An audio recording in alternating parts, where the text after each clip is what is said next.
Okay, good morning mga kamista.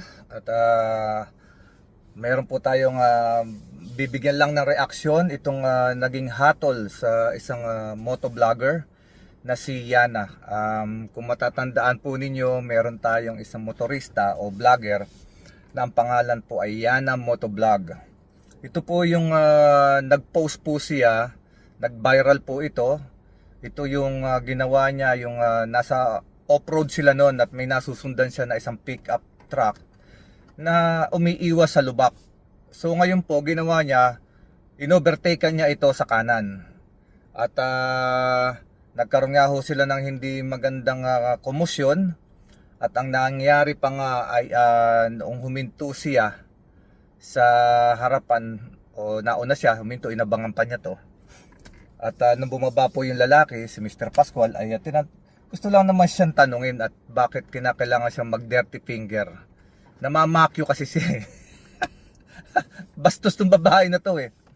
Inovertaken niya si Manong, pinakyo pa niya. Minamakyo-makyo niya. So, may pagkabastos ng babae na to. At yun nga nangyari. At tinanong lang naman siya ni Mr. Pascual kung bakit siya namamakyo. Palibasa si Manong mukhang driver. At hindi naman kagandahan ng suot. Siguro akala nitong babaeng motovlogger na to, kaya niya to kasi mukhang gusgusin si Manong lang. Simple lang manamit. Nakatsinelas pa nga yata si Manong nun eh. Ang hindi niya alam, kahit pala 100 motor, kahit isang tabunan. So mga kamista, ito na nga po, nagkaroon na nga po ng hatol. At lumabas na nga po ang hatol itong kahapon lang to. Lalabas lang po at ang nangyari nga po ay sinuspindi na ang lisensya nitong motovlogger na si Yana. At siya po ay pinagmulta ng 5,000 dahil po wala pong side mirror ang kanyang motor. At for reckless driving naman po, pinagbayad siya ng 2,000. Napakaliit po. Para sa akin napakaliit yan. Kasi yung mga vlogger na yan at may pera na nagmumotor, yung may mga may kakayahan, ulit-ulitin lang nila yan eh. Kaya nilang ulit-ulitin yung kalokohan na yan kasi what is 5,000 sa kanila? Yung motor nga nilang mga sinasakyan, kakahalaga ng 100,000 eh. Tapos yung lisensya mo, suspension lang. Dapat pagka may mga ganyang reckless reckless driving, endangerment, dapat yan turuan talaga ng leksyon. Yung leksyon na hindi na niya uulitin. Kasi napakaliit ng penalty, 2,000 para sa reckless driving. Kaya maraming umuulit na kamote rider eh. Tapos wala kang yung walang side mirror, 5,000 lang. Pero pinapasurrender po sa kanya yung motor na ginamit niya. Kasi wala po itong plaka. Ang hindi malaman ngayon, kasi hanggang ngayon hindi pa niya sinusurrender yun nung pa pinapasurrender sa kanya yung motor. Kasi ang pagkakaalam natin dito sa motor na to ay pinahiram lang sa kanya. At ito ay hindi basta motor lang. Medyo may presyo yung motor na yon, mamahalin. Ang tanong doon, yung bang motor na yun ay rehistrado at hindi maisurrender sa LTO. Ako, sa tingin ko, kung may papel yun, noong pa na-surrender yun eh. Sa tingin ko, parang, opinion ko lang to, reaction ko lang to mga kamista. Sa tingin ko, walang yan, rehistro. Malamang sa malamang. Yan ang problema sa atin, sa mga natin nagmomotor ng mga kamote rider. Kala mo kung sino silang mga silang may-ari ng kalsada, kaliwat kanan lulusot, kung saan nila gusto lulusot. Pero alam nyo, sa isang banda, bukod sa ugali ng mga motoristang kamote, motovlogger na kamote, at nagmumotor na kamote, hindi lang din naman sila ang may kasalanan yan. Parte ng may kasalanan dyan ng LTO. Dami kayang nabibiling lisensya. Ang dami kayang maglagay ka lang, kakalisensya ka na, hindi ka nga meron nga dyan, non-appearance pa eh. Magkakalisensya, professional pa. Ako meron akong experience, kamag-anak ko kamag-anak ko talaga. 10,000 binayaran. Non-appearance, professional license. Talagang yan. O alaring alam sa kalsada. O kung ano lang din gusto niya sa kalsada, kung anong rules niya na gusto niya.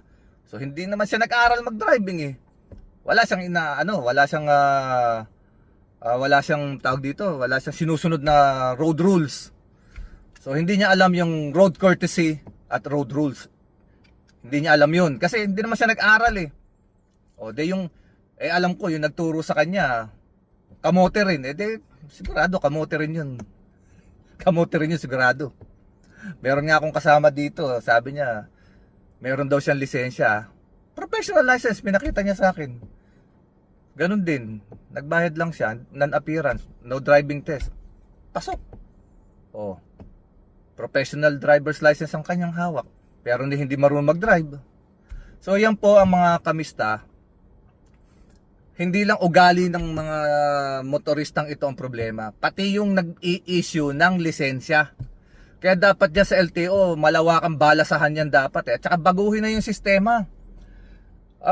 Dapat dyan, katulad na sa ibang bansa, hindi ka papasa hanggat hindi mo na ipapasa yung exam mo sa computer. At walang pwedeng mag-override nun. Dahil yung mismong computer, right away na matapos ka, pagka hindi mo nakuha yung percentage ng exam, halimbawa 70% ang pasado, every time na magkakamali ka ron, kahit hindi mo matapos yung yung exam, oras na ma-hit mo yung mali mo, na halimbawa kung dapat lang na mali mo 10, at na-hit mo na yung 10 na mali mo kahit hindi pa tapos yung exam, automatic yun, hinto na yun, and then lalabas dun, magpi-print out. Automatic yun. Print out yun sa harapan mo. Isasubmit, ibibigay mo yung ngayon doon sa officer na nasa harapan. Hindi siya makikialam, iaabot mo yun sa kanya. Sasabihin sa'yo ng officer, okay, better luck next time. Ganun sana. Kasi sa Pilipinas, kaya ayaw nilang i-computerize yan at ayaw nilang ayusin talaga yung sistema dyan. Gusto nila kasi magnakaw eh. Yan ang totoo niyan. Yung mga taga-LTO na yan, marami dyan gusto magnakaw, kaya ayaw ayusin ang sistema. So ito mga kamista, at yun lang po. At masyado mahaba pag manggagalaiti tayo rito sa LTO na to. Pero i-discuss po natin yan kasi meron tayong napanood na balita na mahigit 100 daw po na driving school ay kasabwat sa pag-i-issue ng mga peking lisensya or pag-i-issue o pakikipagsabwatan sa mga fixer dyan sa loob ng LTO para makakuha ng driver's license yung kanilang mga estudyante kahit walang alam sa pagmamaneho. So pag-usapan din natin yan, magbibigay tayo ng reaction. Hindi tayo puro politika lang. Kailangan kung ano yung nakaka-apekto sa buhay natin sa Pilipinas, magbibigay tayo ng reaction. Hindi lang sa politika kundi sa sistemang nangyayari sa atin. Wala namang masama kung magbigay tayo ng reaction. Malay mo marinig tayo itong tungkol sa LTO na to, o baka sakaling yung bagong mauupo na head ng LTO ay ma-realize niya na it's time, it's about time. At dahil may mandate si PBBM na ayusin na ang mga ang serbisyo sa mga tao.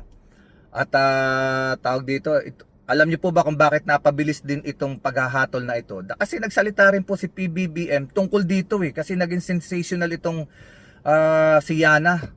Yung ginawa niya rito kay Mr. Pascual.